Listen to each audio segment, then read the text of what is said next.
the first question was, could humans still sin in heaven, right? Could humans still Yeah, rebel? yeah.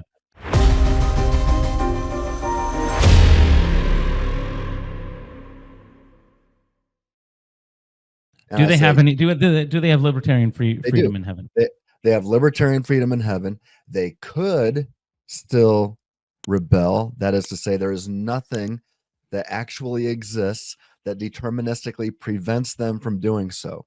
But although they could rebel just like Satan did, they never would rebel. Why?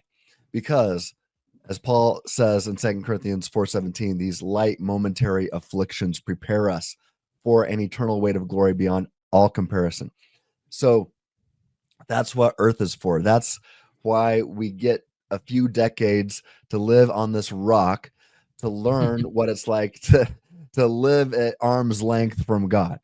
And we get a choice then to we can either choose to have nothing to do with God into the eternal future, or to be in the walls of the kingdom of heaven and live according to the law of Christ, the law of love, where God created us on purpose and for the specific purpose to love him and to love everybody else. We get that much from Jesus when he gives us the two greatest commands. But when Paul talks about these light momentary afflictions, we learn here on earth how stupid it is to sin, how stupid it is not to follow the law of Christ, how stupid it is not to love your neighbor, how horrible it is when we're not loved in return. We learn just how awesome love is, and that we ought to live according to the law of love, or the law of Christ. That's everything that Jesus said, taught, and exemplified. I like to say that there is a constitution in heaven, in the kingdom of a God, and God doesn't force us there, but he invites us to immigrate to the kingdom of God, and that on the condition of, are you willing to live according to the law of Christ? And have we learned how stupid it is not to live accordingly? So Adam and Eve, Satan, and a third of all the angels were created in the presence of God in a suffering-free state of affairs, and they all took it for granted and wrecked it. Well, I'll tell you what, I've gone through enough pain and suffering already, and I know there's more to come, and I hate it, right?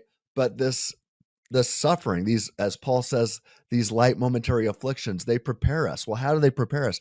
Because they show us how horrible it is when you're not in God's presence, in that state of perfection, that suffering free state of affairs where everybody is choosing to live according to the law of Christ. That's what makes heaven heaven, right? And so God can't just let everybody into heaven. I mean, imagine if he lets Hitler into heaven and Hitler still wants to kill all the Jews, right? Even if Jesus is like, I love everybody, and that includes Hitler, I really want everybody in heaven. But wow, if he lets Hitler in heaven and Hitler is still committed to killing all the Jews, then Hitler's going to try to kill Jesus and the other disciples, constantly. And that's not heaven. So that's why hell exists. So anyway, I'm a little bit off topic now, but to the guy's point, or to his question, his first question is, could we still sin in heaven? And the answer is yes, you could, but you never would. You'll be too smart for that because of these light momentary afflictions. This is where we learn. Yeah. And I'll add just two thoughts to that. One, if one of the rewards of heaven is that our free will to sin is removed, I don't know if that's the case or not. I have no problem with that. I don't see evidence for that, but I have no problem with that. Number one, because God is helping us in that way. But number two, the difference, like you said, is the angels and Adam and Eve and Lucifer. They had hypothetical knowledge of what it meant to rebel, and we have actual knowledge of what it means to rebel. And because of that, we won't rebel again, because we go, oh yeah, he was not bluffing, guys. He's not bluffing. Yeah. All right, we ready to go on to the next one? Yeah, let's see what you got. Hey, don't click out yet. Seriously, if you like this little snippet, you're gonna love the full episode. It's linked right there in the description. Go watch it when you're done here, or tap on one of these video recommendations for more stuff like this. If you're enjoying the content, a like and subscribe would mean the world, and it doesn't cost you anything. It helps us out a ton. Drop a comment too. Tell us what you thought. Thanks for hanging out. We'll catch you in the full vid.